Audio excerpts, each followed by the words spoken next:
Olá pessoal, tudo bom? Eu sou a Juliana, eu estou muito feliz em fazer parte da classe de adolescentes da Igreja Batista do Barro Preto, fazer parte da equipe de professores e sejam muito bem-vindos a essa videoaula. Espero que nós possamos aprender muito juntos. Hoje nós vamos falar na revista de adolescentes Batalhando pela Fé, nós vamos falar do capítulo 11. Eu peço que você acompanhe a nossa leitura bíblica que nós vamos fazer agora, do capítulo 3 de Gênesis, a partir do versículo 8. Então eu peço que você pegue a sua Bíblia. Se você não assistiu a aula da semana passada, eu sugiro que você assista, porque a gente já vai começar das consequências do pecado. Eu não vou falar da queda para o vídeo não ficar muito longo. Então eu peço que você pegue a aula da semana passada, assista para assistir essa aula depois. E a gente dá sequência. Então vamos ler Gênesis 3 e o versículo 8. Eu vou começar a leitura e peço que você me acompanhe. Ao ouvirem a voz do Senhor Deus, que andava no jardim quando soprava o vento suave da tarde, o homem e a sua mulher se esconderam da presença do Senhor Deus entre as árvores do jardim. E o Senhor Deus chamou o homem e lhe perguntou: Onde você está? Ele respondeu: Ouvi a tua voz no jardim e porque estava nu, tive medo e me escondi. Deus perguntou: Quem lhe disse que você estava nu? Você comeu da árvore da qual ordenei que não comesse? Então o homem disse: A mulher que me deste para estar comigo, ela me deu da árvore e eu comi. Que é isso? Então o Senhor Deus disse à mulher: Que é isso que você fez? A mulher respondeu: A serpente me enganou e eu comi. Então o Senhor Deus disse à serpente: Por causa do que você fez, você é maldita entre todos os animais domésticos e entre todos os animais selvagens. Você rastejará sobre o seu ventre e comerá pó todos os dias da sua vida. Porém, inimizade entre você e a mulher, entre a sua descendência e o descendente dela. Este lhe ferirá a cabeça e você lhe ferirá o calcanhar. E a mulher ele disse: Aumentarei muito os seus sofrimentos na gravidez. Com dor você dará à luz filhos. O seu desejo será para o seu marido e ele a governará. E Adão disse: Por ter dado ouvidos à voz de sua mulher e comido da árvore que ordenei que não comesse, maldita é a terra por sua causa. Em fadigas você obterá dela o sustento durante os dias de sua vida. Ela produzirá também espinhos e ervas daninhas, e você comerá a erva do campo. No suor do seu rosto você comerá o seu pão, até que volte à terra, pois dela você foi formado, porque você é pó, e ao pó voltará. Então o Senhor Deus disse: Eis que o homem se tornou como um de nós, conhecedor do bem e do mal. É preciso impedir que estenda a mão. Tome também da árvore da vida, coma e viva eternamente. Por isso o Senhor Deus o lançou fora do jardim do Éden para cultivar a terra da qual havia sido tomado. E depois de lançar fora o homem, Deus colocou querubins a leste do jardim do Éden e uma espada flamejante que se movia em todas as direções para guardar o caminho da árvore da vida. E aqui a gente termina a nossa leitura. Então, eu queria falar um pouquinho sobre as consequências do pecado. Eu não vou ter tempo para falar de todas as consequências, mas a gente vai passar por algumas e vai dar enfoque na consequência mais importante. Eu vou falar um pouquinho da consequência, da punição que Deus deu para a serpente. Primeiro, Deus diz para a serpente que ela vai rastejar, né? Não sabemos como era a forma de se locomover da serpente antes da queda. Sabemos que ela não rastejava e ela foi considerada maldita, ela foi amaldiçoada e como castigo, rastejar. A mulher, ela recebeu uma punição que foi específica para as mulheres, né? As descendentes mulheres, descendentes do sexo feminino, de Eva. Aumentarei muito os seus sofrimentos na gravidez, com dor você dará à luz filhos, o seu desejo será para o seu marido e ele a governará. Deus é muito bom porque ele não tira da mulher essa bênção, né? Deus tinha um plano para a humanidade, Deus tinha um plano para a mulher. E um plano maravilhoso de Deus para a mulher é dar à luz filhos, né? Gerar a vida no seu ventre. E isso é uma grande bênção. Deus não tira essa bênção da mulher, mas ele coloca junto com isso, né, com essa bênção, dores, desconforto, mal-estar, sofrimentos, né, na gravidez, o ciclo reprodutivo da mulher, né, ele é rodeado de muito desconforto, de muitas dores, de muito mal-estar. Então a mulher recebe essa punição. A terra também recebe uma punição muito pesada também. Por quê? Porque quando Adão peca, ele como líder do jardim do Éden e da família e daquele sistema, por ter sido formado primeiro que a mulher, né, ele recebeu uma posição de liderança e ele foi colocado para guardar o jardim e para cuidar e cultivar o jardim. E a partir do momento que ele transgride, toda a terra é amaldiçoada por causa desse pecado. Então, Deus diz para Adão: maldita é a terra por sua causa. Né? Hoje nós podemos ver como a terra realmente, né, está amaldiçoada, como nós temos percebido, nós percebemos que existe uma quebra de harmonia entre o homem, a terra, o homem e os animais, a terra. A terra ela foi amaldiçoada e a partir daí a natureza se volta também contra o homem, né? O homem que foi criado para dominar a natureza, para cuidar da natureza, ele passa a também sofrer as consequências desse pecado, né? A gente vê aí furacões, terremotos, tsunamis, frio extremo em alguns lugares, calor extremo, né? Esse desequilíbrio do clima. Claro que também tem muita ação do homem por causa do pecado do homem, né? O homem está sempre também cometendo muitas atrocidades na terra em relação aos animais e à natureza, mas a terra foi maldita por causa do homem. E a gente não consegue imaginar como que era o jardim do Éden antes da queda e como vai ser o céu, né, quando Deus vai restaurar o céu e a terra. Mas nós sabemos que era um lugar perfeito, de perfeita harmonia entre homem, animais e a terra, né, as plantas, e essa harmonia ela é perdida, ela é destruída com o pecado do homem. Continuando, Deus dá um outro castigo para o homem, e esse castigo é para todos, né? Esse castigo do homem por representar a humanidade, não é só para os descendentes do sexo masculino, mas para todos.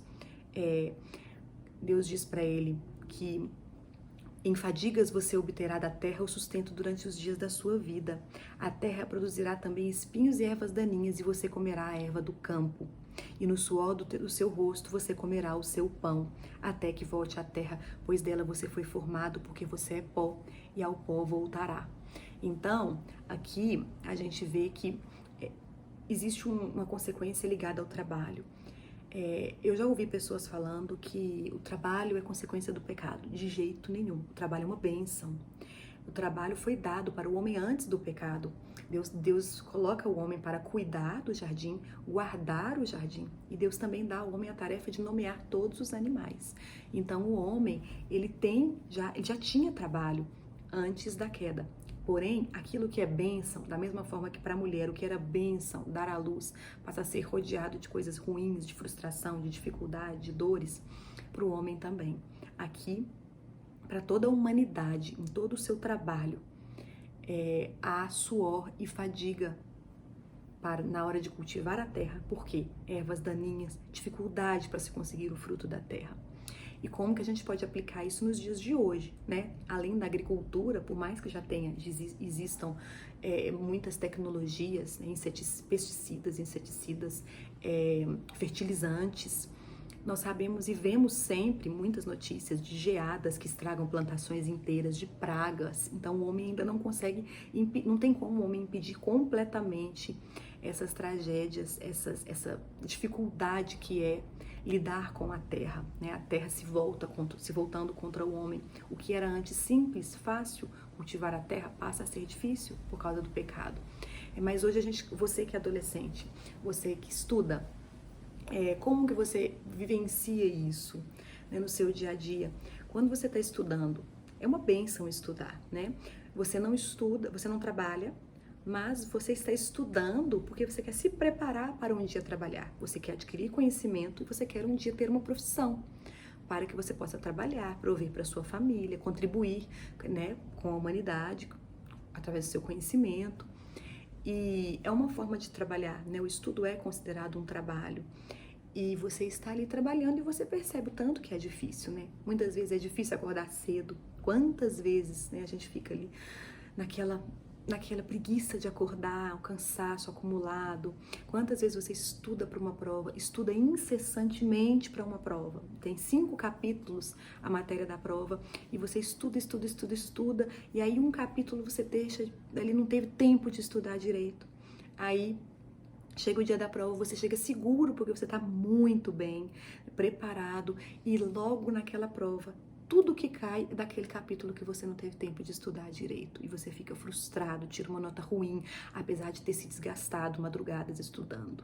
Quantas vezes você está preparado para um trabalho, para uma prova e na hora sai tudo errado, dá um branco, você não consegue fazer? Quantas vezes você não tem dificuldade com algum colega, dificuldade com algum professor? Então, dificuldade em aprender alguma matéria. Então, isso tudo é consequência do pecado, a frustração que está envolvida no trabalho, né? Aquilo que é bênção passa a ser rodeado de frustração, passa a ser cansativo. O homem sua, né? Os seres humanos estão sempre vivenciando isso. A mulher ou qualquer pessoa que esteja cuidando de uma casa, quando você lava uma louça, aí você termina de lavar a louça, você limpa a casa, você tira a poeira. Quando você terminou de fazer isso, você volta para a cozinha e você descobre que já tem louça na pia. E você vai passando pela casa, já tem sujeira pela casa, coloca a mão e já tem pó. Não existe fim para o trabalho, ele está sempre pedindo mais trabalho. E a gente vai muitas vezes se desgastando no trabalho e suando e se cansando, né? Hoje as pessoas estão sofrendo muito com o esgotamento no trabalho, com o estresse, muitas vezes por causa do excesso de trabalho. Então nós como cristãos temos que equilibrar isso também, né? Sabendo que o trabalho é uma bênção e nós temos que usar de sabedoria para lidar com o trabalho, com o estudo. Mas isso não tem como ser exterminado. Essa frustração, essa fadiga no trabalho, nos estudos, no dia a dia, porque isso é uma consequência do pecado. A gente pode lidar com isso, pedindo a Deus sabedoria, mas isso vai estar presente sempre. Nós nunca vamos conseguir um trabalho 100% maravilhoso, perfeito, com resultados incríveis sempre. Isso não acontece. Então a gente continua com a outra consequência do pecado. Aqui, o homem e a mulher são expulsos do Jardim do Éden, aquele lugar lindo, maravilhoso, perfeito, onde eles viviam, gozavam de alegria, né, uma vida tranquila. Eles são expulsos do jardim e têm que se virar, né, do lado de fora do jardim, tendo que lidar com todos os percalços da vida agora, da vida na presença do pecado. Outra consequência também é a morte física. Deus fala que você foi formado da terra, você é pó e ao pó voltará. Então você vai voltar ao pó. Significa que você vai morrer. A morte física entrou como consequência do pecado também. Mas o que eu queria chamar a atenção, que eu acho que é o mais importante de tudo, é o mais importante, é a consequência mais terrível do pecado original, que é a morte espiritual. Deus disse para Adão que se ele comesse do fruto proibido, ele morreria. No dia em que comeres deste fruto, certamente morrerás. E ele não experimentou a morte física na hora. Adão e Eva não experimentaram essa morte física na hora, mas eles experimentaram a morte espiritual no momento em que eles experimentaram a desobediência, o pecado. Como que nós podemos perceber isso? No versículo 8 do capítulo 3, fala que ao ouvirem a voz do Senhor Deus que andava no jardim quando soprava o vento suave da tarde, Adão e Eva se esconderam. E por que eles se escondem da presença de Deus? Porque o pecado, ele faz separação entre o homem e Deus. O homem e a mulher, eles foram criados num estado de inocência e de pureza. Eles só conheciam o bem. Deus é santo. Apesar de Deus conhecer o mal, ele sabe o que é o mal, ele não experimentou o mal, ele não experimenta o mal, porque ele é totalmente bom e totalmente santo. Então, Deus santo se comunicava e se relacionava com homens e mulheres bons que não conheciam o mal. Esse relacionamento era possível. E a Bíblia fala que Deus se encontrava presencialmente no jardim do Éden com Adão e Eva. Ele se encontrava com eles.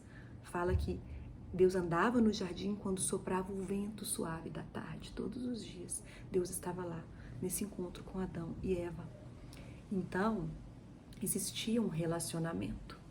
Quando Adão e Eva pecam, há o quê? Há um rompimento desse relacionamento, há uma separação, porque o homem experimenta o mal. E quando o homem peca, se torna pecador, ele é alienado da presença de Deus. Então, isso causa o quê? Vergonha. O pecado produz vergonha, medo, alienação em relação a Deus, vulnerabilidade, culpa, insegurança, hostilidade, sensação de ameaça. O homem e a mulher temem, se envergonham e se escondem da presença de Deus. Então, essa é a pior consequência de todas, é a morte espiritual. Por isso que a queda do homem, o pecado do homem e da mulher, foi a maior tragédia da humanidade. Nós sofremos as consequências dela até hoje e todas as gerações vão sofrer até que Jesus venha, resgate os seus e resgate a terra. A palavra de Deus diz que a natureza geme e suporta angústias até agora. A natureza também aguarda a redenção. Mas Deus é tão bom e tão maravilhoso que era para essa história ter um final muito triste, né? Só tristeza, castigos. Mas Deus é bom e Deus nos dá esperança. Porque no capítulo 3 ainda, no versículo 15, eu vou ler de novo o versículo 15, guardem esse versículo, marquem aí na Bíblia de vocês, é um versículo muito importante em Gênesis. Toda a palavra de Deus é importante, mas esse versículo é central, né, no nosso estudo. Gênesis 3:15. Deus diz: porém inimizade entre você e a mulher, entre a sua descendência e o descendente dela. Este lhe ferirá a cabeça e você lhe ferirá o calcanhar. Então aqui está um texto que a gente chama de proto-evangelho. Foi a primeira menção do evangelho na Bíblia. O evangelho é a boa nova da salvação. E aqui Deus já prega pra gente o evangelho. Ele mostra para Adão e para Eva que nem tudo está perdido. Há redenção, há salvação, há esperança. Ele olha, né, para a mulher e para Satanás, para a serpente representando Satanás. E ele diz para a mulher, né, vou colocar inimizade entre vocês. Você, mulher, vai ter um descendente e um dos seus descendentes, ele vai ferir a serpente, ferir Satanás, golpear Satanás de morte, porque ele fere a cabeça, vai ferir a cabeça de Satanás. Satanás vai ferir o calcanhar do seu descendente. Significava algo, né, que não iria matar, algo não seria fatal, iria ferir o calcanhar, mas o descendente da mulher ia ferir a cabeça de Satanás, num golpe mortal. Então, esse primeiro evangelho que nós vemos na Bíblia, ele já fala sobre Jesus. Ele aponta para aquele descendente de Eva que iria ser o nosso Salvador. E essa profecia já se cumpriu em Jesus Cristo, nascido de mulher, nascido de uma descendente de Eva, né? Um homem Deus que habitou entre nós, entre os homens, que foi dado em resgate por nós. Jesus Cristo veio e a cruz representa a ferida do calcanhar, porque ele foi levado para a cruz, ele morreu. Mas quando parecia que estava tudo perdido, Satanás não imaginava, provavelmente não imaginava que quando ele levava Jesus para a cruz, ele na verdade estava cavando a própria destruição. Estava tudo nos planos de Deus. E ele pode ter achado que ele destruiu o Filho de Deus, mas na verdade não. Na verdade ele se destruiu com isso, porque Deus já tinha escrito tudo, Deus já tinha planejado tudo. E quando Jesus morre na cruz, ele leva com ele os nossos pecados, as nossas transgressões. E quando Jesus vence a morte, ele ressuscita, ele nos dá a vida eterna. Ele vence o poder da morte e ele destrona Satanás. A morte não tem mais poder. Satanás não tem mais poder sobre a nossa vida. E Jesus Cristo, para todos aqueles que o amam, né, que o recebem, ele é o resgate. Ele nos resgata e ele faz novamente, ele faz o nosso relacionamento com Deus acontecer. Ele tira a inimizade de Deus contra nós. Nós passamos, através de Jesus Cristo, novamente a ter relacionamento com Deus. Por isso que nós oramos em nome de Jesus, porque através de Jesus nós voltamos a ter relacionamento com Deus. Por quê? Porque Ele nos justificou. Então, a esperança está nesse texto, a esperança do Evangelho. A gente não vai terminar essa aula falando só dessa tragédia que foi a queda. A gente precisa falar da esperança. Então, eu quero falar para você, adolescente, que ainda não experimentou na sua vida o poder salvador de Jesus. Que você entregue a sua vida para Jesus, que você ore, que você receba Jesus Cristo. Você, adolescente, que já recebeu Jesus no seu coração, eu te convido a buscar mais a Deus, a conhecer mais a Deus e a buscar uma vida de santidade. Satanás é um inimigo que já foi vencido. Jesus venceu Satanás na cruz, mas ele ainda não se rendeu. Satanás ainda não se rendeu. Ele sabe que ele vai ser destruído, sabe que falta pouco tempo e por isso ele quer atrapalhar o máximo possível a nossa vida. E ele continua tentando a gente, ele continua aprontando muito, né? Atrapalhando muito a nossa vida. Ele continua ainda exercendo muito poder no mundo, mas ele sabe que a hora dele vai chegar. E a vitória já está ganha, já está conquistada. A vitória já foi conquistada em Cristo Jesus. E nós temos que comemorar, nos alegrar e celebrar, não nos entristecendo pelo pecado. É uma alegria muito grande saber que Deus é bom e Deus cuida de nós. Jesus Cristo veio para nos salvar. Jesus Cristo veio para nos dar esperança neste mundo de pecado. Nós já nascemos em pecado, todos nós. Depois que Adão e Eva pecaram, todos nós experimentamos o pecado desde a nossa concepção. Em Romanos, no capítulo 5, versículo 18, diz assim: portanto, assim como por uma só ofensa veio o juízo sobre todos os seres humanos para a condenação, assim também por um só ato de justiça veio a graça sobre todos para a justificação que dá a vida. Porque, como pela desobediência de um só homem, muitos se tornaram pecadores, assim também, por meio da obediência de um só, muitos se tornarão justos. Isso é muito bonito, isso é maravilhoso. Por causa da transgressão de Adão, todos nós nos tornamos pecadores, mas por causa da obediência de Jesus, que obedeceu, que não experimentou o pecado, que morreu na cruz por nós, que venceu a morte, por causa dele, muitos, aqueles que creem, se tornam justos diante de Deus.